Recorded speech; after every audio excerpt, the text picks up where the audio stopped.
Sir, I rise to move that the situation arising out of devaluation of the rupee in terms of the dollar be taken into consideration. The subject of this motion is admittedly one of grave importance to the country, and I am aware that as Ministry of Finance there is a special responsibility which rests upon me in this matter. I feel, Mr. Speaker, sir, that the best way in which I can discharge this responsibility to the House and to the country is by placing before the House a true, clear, unvarnished picture of the situation as I see it.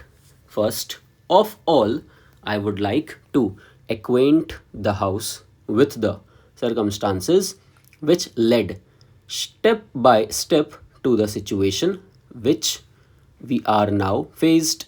I would like to take the House back to about 4 months ago when, on account of the severe drain upon the dollar resources of the country, included in the sterling area, there began rumors in Europe and particularly in America that it would be impossible for the pound sterling, which stands as the master currency of this area, which stands as to maintain any longer its exchange value. These rumors came so strong that it was necessary for the United Kingdom to get into consultation with other countries, primarily concerned with the dollar currency, that is, USA and Canada, regarding the measures necessary for remedying this situation. The House is aware that sometime last June I was expected to proceed to London to discuss the question of the sterling balance with the British Chancellor of the Exchequer. I was due to have started from Delhi somewhere about the 20th June, the official delegation from the country having gone there a little earlier. Then a message came from the Prime Minister of the United Kingdom to our Prime Minister that, in view of the severe strain upon the resources of the sterling area, the government of the United Kingdom felt it necessary to summon a conference of the finance ministers of the Commonwealth countries to discuss this problem. That conference was scheduled to take place sometime in the first week of July, and in consultation with the Prime Minister, therefore, I decided to postpone my visit to London until early in July. The Commonwealth Ministers' Conference took place about the end of the first week of July 1958. We sat for 3 days and we considered the measures which should be taken by the countries included in the sterling area to increase our dollar resources and to reduce our expenditure of dollar.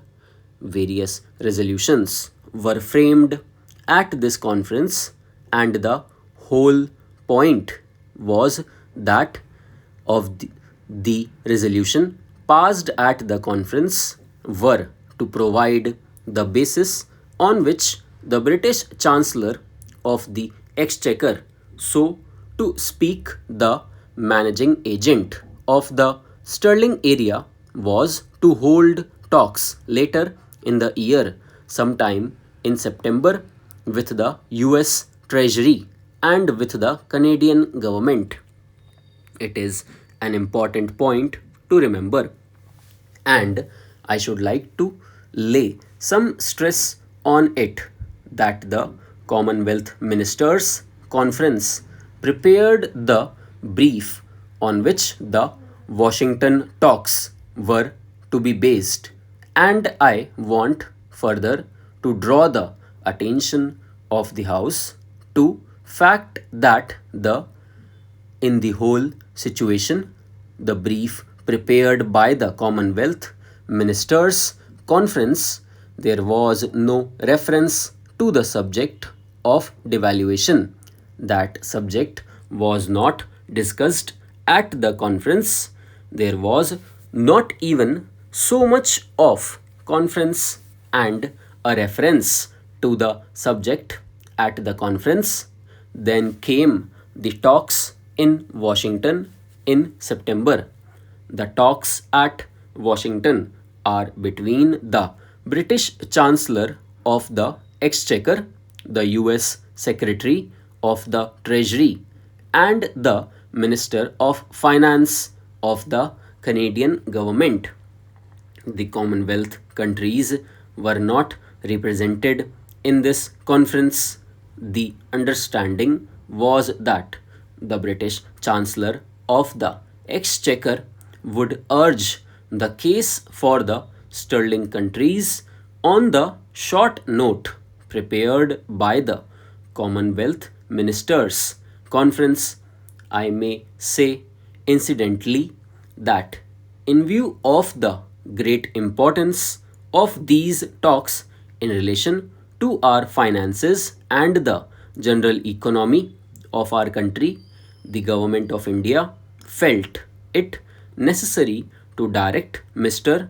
Chitmanam Deshmukh, who is now our representative in matters of external finance in Europe and America, to proceed to Washington sometime before these talks begin, so as to be present there in the capacity of an informal observer.